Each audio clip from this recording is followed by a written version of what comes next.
This motor up here, all it does is turn the control the position of the arm. It does nothing functionally. Hello, I'm James Ingram. This video was digitized from a 1992 videotape series named V9202.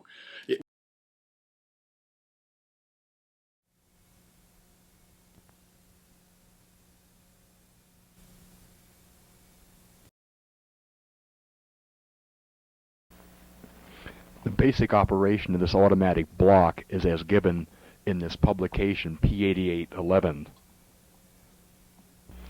This sketch on page 9 of publication P8811 shows a simple loop of track with an automatic block installed.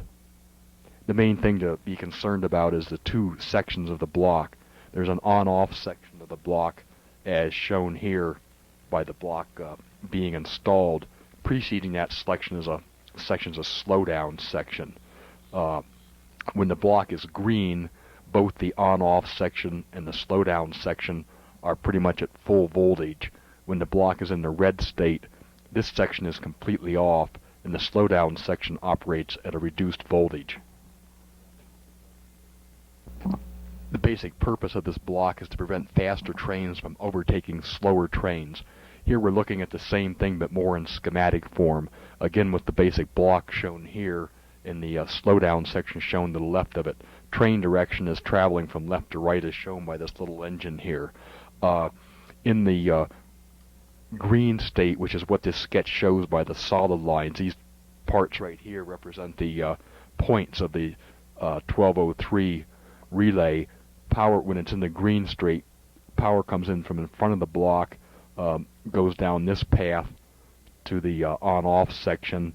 It also travels through this path to the slowdown section. So both the on-off section here and the slowdown section here are getting full track voltage essentially. When the block is in the red state, which is shown on this diagram by the dotted lines of the switch contacts where they're down instead of up, when the relay points are in the down position, power is cut off from the slowdown section completely. You can see if this switch flips from the upper to the lower position, i.e. from on to off, there'll be no power received by the on-off section.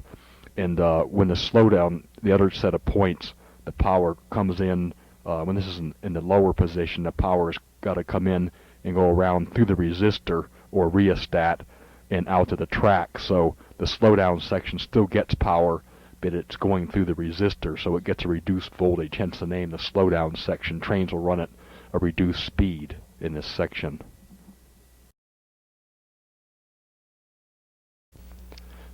Just reviewing what we went over a minute ago, again, the block has two states, a green state and a red state, in two sections of track, the on-off section and the slowdown section.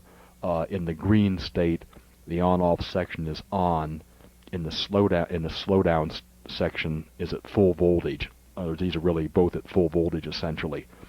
In the red state, the on-off section is completely off, and the slowdown section is operating at a reduced voltage.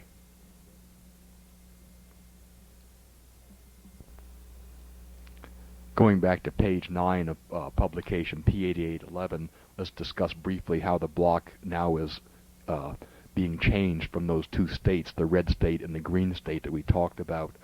Basically, it's done by 1700 track contacts mounted in the track. There's a 1700 track contact at the exit of the block right here, identified as track contact T1, which turns the block off, i.e. sets it to the red state.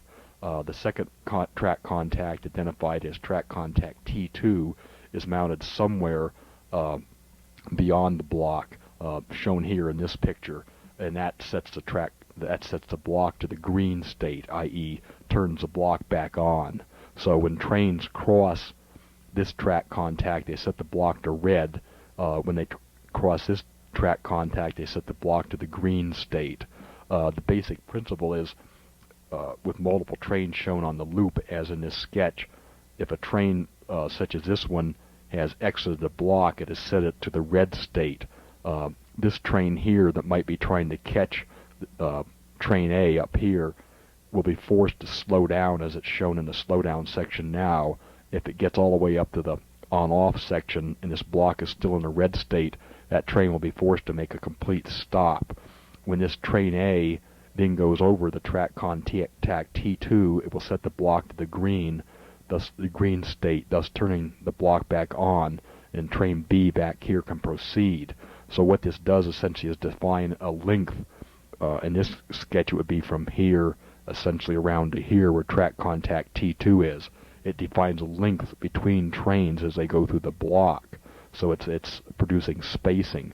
If we were to slide this track contact T2 further down the loop, say someplace down here, then we'd have a longer spacing as defined from here all the way down to the new position. So this track contact T2 can be varied by position to vary the spacing between trains exiting the block. If we have just two trains operating on the system and they're very dissimilar in speed, pretend train C isn't here for the time being. Let's see if I can cover that up.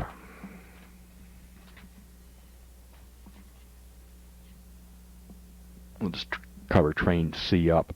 Now we've just got train A and B. This track contact could be moved as far down the loop as to almost in back of the slowdown section. Say if track contact T2 were moved to this position, what would happen was this train A would have to go almost all the way around the loop, and when it got over to here, it would turn the block to green, and then train B could proceed. So if train A was a real slow train, we could move the track contact all the way over here and thus produce an extremely long head start for train A. All it would need to do would be to move from here up to the block and set the block to red again before it would be safe from being caught up by train B. So we can vary this position of track contact T2 to suit the conditions of whatever the relative engine speeds are, which we'll demonstrate later.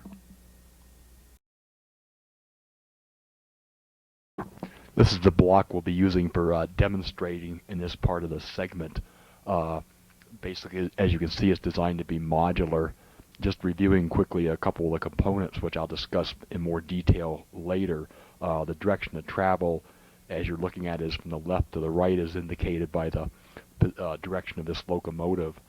At the front is a track contact T1 mounted on the block. It's actually behind the signal arm, but that's the track contact that sets the block to the red state, and that's done by the magnets on the bottom of the locomotives. In other words, these locomotives will have doesn't show up too well, but there's actually a magnet on the bottom of that locomotive. I think you can see it if I get it closer to the camera. That magnet's what actuates the track contacts. These magnets snap on and off of the LGB locomotives. Most of them, they snap on and off.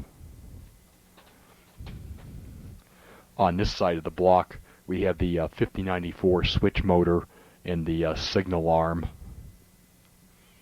And notice the 1203 points has been removed from the end of the 5094 motor, and they're now back here on the switch motor. This motor up here, all it does is turn the control the position of the arm. It does nothing functionally. It's just for appearance. Actually, this motor could be taken off the block, and the block would still function exactly the same without it, because all it's doing is moving these this semaphore arm. Back here is a 1201 switch motor with the 1203 points. That's what's actually controlling the red and the green state, or the on and off parts of the block. When the arm is in, as it's shown currently, the block is in the red state, and when this switch motor arm is out, that is to say away from the track, the block would be in the green state. There's also, this particular block has two rheostats. The forward rheostat controls the voltage in the on-off section. This rheostat was added so that when the block shifted from the red to the green state and an engine sitting on the block, when it started up, the voltage could be reduced a little bit, so it made a slightly less jerky start. This rear rheostat is the important one. This one controls the voltage in the slowdown section back here. When this rheostat's turned all the way forward, it has a zero resistance, and the slowdown state essentially, a slowdown block is essentially not really a slowdown block, but then all the way forward would be as shown here. And when this rheostat is turned back, it actually starts inducing, or I should say starts creating increased resistance in the slowdown block to drop the voltage in the slowdown block further and further. Kind of enables us to tune the block to the engines. The basic overall purpose of this block is to be modular and easy to put in a layout in a hurry. You notice the whole block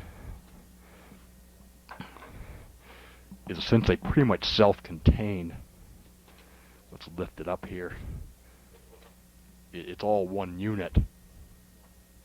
The only external connections on this block is one track contact T2. This has to be mounted someplace remotely in the track.